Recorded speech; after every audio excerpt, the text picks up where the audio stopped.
ministers came, and they are here in this house.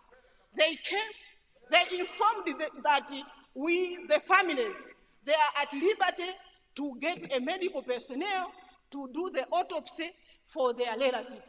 Madam, I was there. And I was the one, madam, who organized them to meet the family.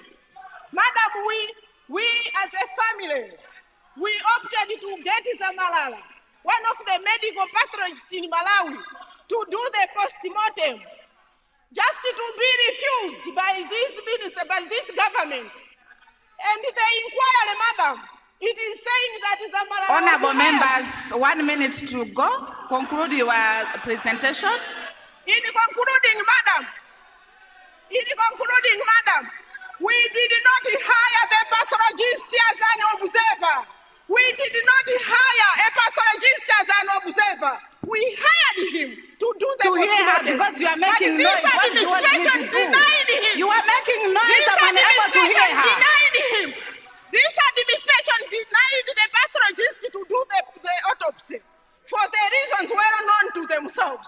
Madam, I do cry when I see them defending their positions. With these few remarks, madam, I submit. Thank you very much.